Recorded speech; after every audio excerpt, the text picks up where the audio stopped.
وبركاته. السلام عليكم ورحمة الله وبركاته.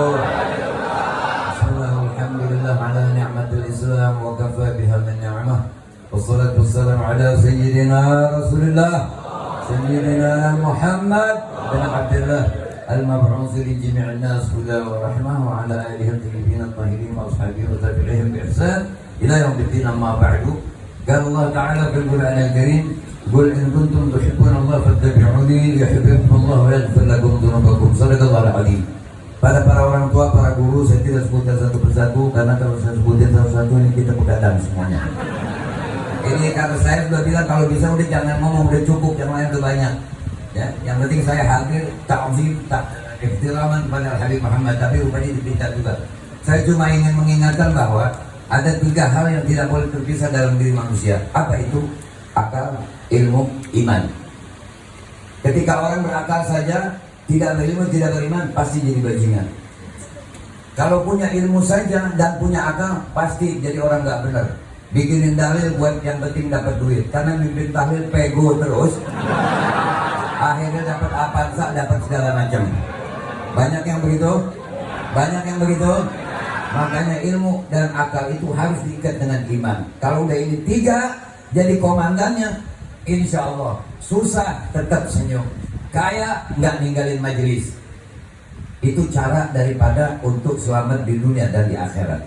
Makanya ayatnya qul in kuntum tuhibbunallah fattabi'uni, bukan famdahuni. Di tempat-tempat maulid kita banyak menyaksikan Nabi dipuji begini, Nabi dipuji begitu, Nabi dikata begini, Nabi dikata begitu. Insya Allah kita semuanya udah tahu. Tahu Nabi? Tahu Nabi? Belum, cuma kenal. Maka masih kanan kiri ngaku tahu Nabi. Kita harus memerangi segala kemungkaran yang ada di negeri kita dengan cara kita mengikuti Nabi. Ini sholatnya aja masih sepi. Mereka demo, berlapan dari warteg. Aduh, loh sih. Jadi cara yang untuk mengokohkan keimanan di hati kita, karena tidak semua orang benci kepada kemaksiatan. Orang yang bisa benci kepada kemaksiatan adalah yang hatinya sudah diberikan kebencian itu di hati mereka masing-masing. Ada orang yang melihat kemaksiatan biasa saja. Makanya ilmu, akal, ilmu, iman. Kapan mesti ilmu yang maju, kapan mesti akal yang maju, kapan mesti iman yang maju. Banyak orang-orang sekarang, ilmu dia punya, iman punya, akal nggak ada. Dia bilang apa? Maulid bin Abdullah. Itu namanya ilmu punya, iman punya, akal nggak ada. Dia nggak tahu yang kita rayakan hari lahir siapa ini. Itu yang membina Abdullah kan maulid punya kambing beranak aja tuh, kambing bunting ngalapin 3 anaknya. Begitu satu kecewa, girang kambingnya lahir. Masa nabinya lahir nggak girang? Jadi persoalan orang bisa memperingati maulid adalah rezeki dari Allah. Jadi nggak semua orang bisa gembira dengan hari kelahiran Nabi Muhammad SAW. Saya kasih kata kuncinya bahwa kita jangan pernah termakan opini. Saya tutup dengan cerita ini. Dulu ada bapak sama anak punya keledai.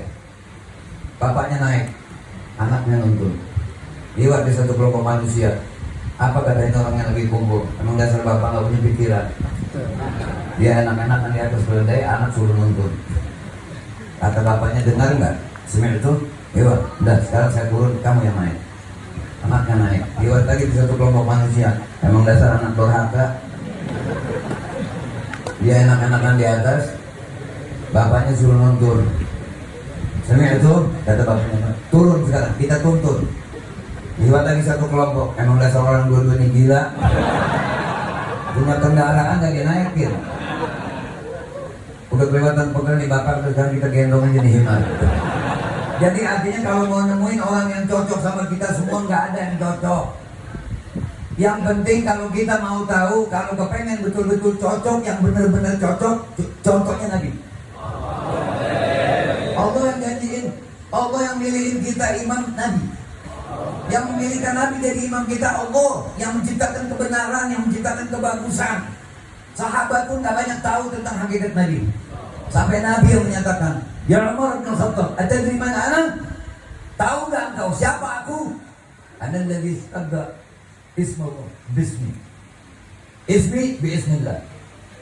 wa huwal mahmud wa ana Muhammad. Dan sampai adanya kita pun dengan sebab adanya Nabi Muhammad. Nabi Adam Abul Bashar, bapak pertama manusia, perantara, wasilah, tapi Nabi yang dimaksud oleh Allah. Nabi Adam diturunkan dari surga ke bumi tujuannya karena Allah menciptakan manusia yang namanya Ahmad Muhammad bin Abdullah. Jadi kata penutupnya, kalau mau cocok ikut Nabi. Kalau sudah ikut Nabi ada yang ngomong begini dan begitu, berarti pengikut Fir'aun. Agama cuma dua, benar apa enggak? Ngikut yang benar atau yang enggak? Kalau ngikut Nabi berarti nggak ngikut iblis. Kalau ngikut iblis berarti nggak ngikut Nabi. Udah kuncinya itu saja agama. Wassalamualaikum warahmatullahi wabarakatuh.